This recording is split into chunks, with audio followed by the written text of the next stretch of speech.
अस्सलाम वालेकुम दोस्तों, जे टेक मास्टर चैनल में खुश आमदीद। दोस्तों न्यू वीडियो लेके आए हैं higher laptop mini laptop Y11C में कीबोर्ड प्रॉब्लम का। कीबोर्ड इसमें बहुत मसले करता है। ये प्राइम मिनिस्टर लैपटॉप हायर का जो Y11C मिला था, इसमें की ऑटोमेटिकली प्रेस हो जाती हैं और डॉक्यूमेंट डिलीट करना शुरू कर देता है या दोबारा टाइप करना शुरू कर देता है। तो ये बहुत बड़ा प्रॉब्लम है इस लैपटॉप के अंदर।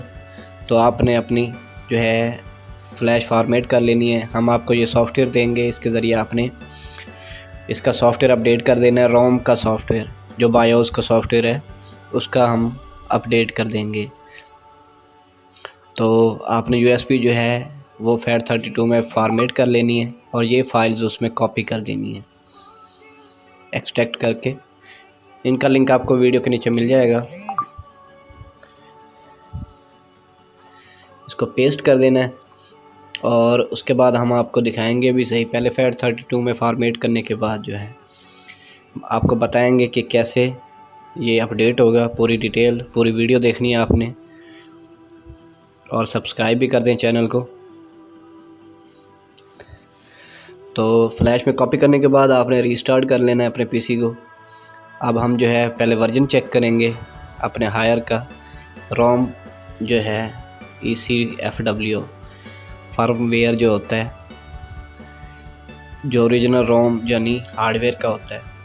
तो आपने F12 दबा के बूट ऑप्शन पे जाके इंटर सेटअप पे क्लिक करना है। यहाँ पे आप देख सकते हैं लास्ट में मेन वाली ऑप्शन पे ECFW वर्जन आ रहा है 1.18 1.18 आ रहा है। इसको हमने अपडेट करना है। तो अब हम अपडेट करते हैं, इसको एग्जिट कर देना, सेव एंड एग्जिट।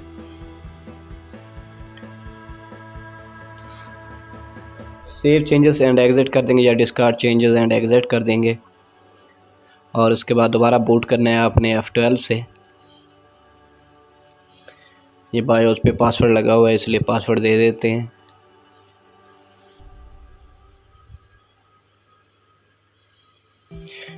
अब हमने USB फ्लैश डिस्क से इसको एंटर करना है, बूट में चले जाना है USB से। तो यहाँ पे आपने कोई की प्रेस कर देनी है या एस्केप दबा देना है। एस्केप नहीं दबाना, आपने कोई की दबानी है, प्रेस करनी है। यहाँ पे ये शेल वाली ऑप्शन आ जाएगी, कमांड लाइन आ जाएगी।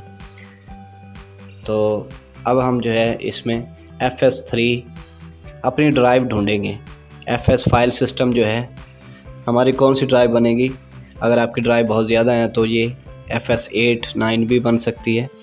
तो आपने चेक करना है FS और आगे नंबर दे के कॉलम लिख के इंटर करना है। और DIR से आप फाइल्स भी चेक कर सकते हैं कि आपकी कौन सी ड्राइव है USB वाली, वो हमने ढूंढनी है।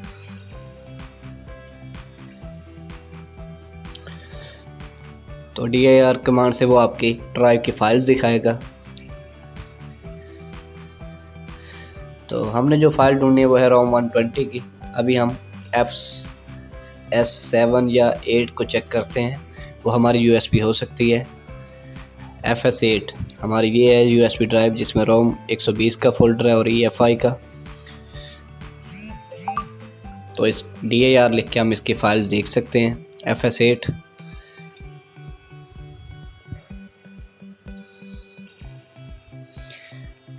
अब यहाँ पे आपने इस फोल्डर के अंदर लिखना है CD रोम 120 और इंटर कर देना है। अब यहाँ पे आपने एक और कमांड लिखनी जिसके ज़रिए आपकी जो है रोम की फ़्लैश हो जाएगी, फ़्लैश अपडेट कर देगा। DIR लिख के इसकी फ़ाइल देख सकते हैं। यहाँ पे ग्रीन की शक्ल में एक फ़ाइल नज़र आ रही है, वो हमने रन करनी है।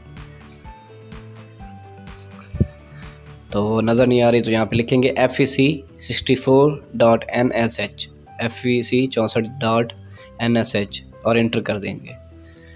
तो आपका जो है सॉफ्टवेयर अपडेट होना शुरू हो जाएगा रोम का। यहाँ पे आधा 1 मिनट लगेगा। तो आपके जो है कीबोर्ड का प्रॉब्लम सॉल्व हो जाएगा। दोस्तों वीडियो अच्छी लगी हो, आपका मसला हल हो गया तो कमेंट कर दें, लाइक कर दें, सब्सक्राइब कर दें। इसके बाद आपने Alt Control Delete दबा के रीस्टार्ट कर लेना है पीसी को। अभी हम आपको चेक भी करवाते हैं कि हमारा वर्जन अपडेट हुआ है कि नहीं।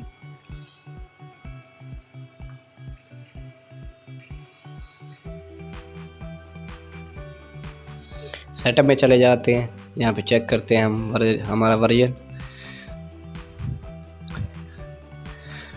तो आप देख सकते हैं 1.20 हो चुके हैं। दोस्तों नेक्स्ट वीडियो के लिए अल्लाह हाफिज़।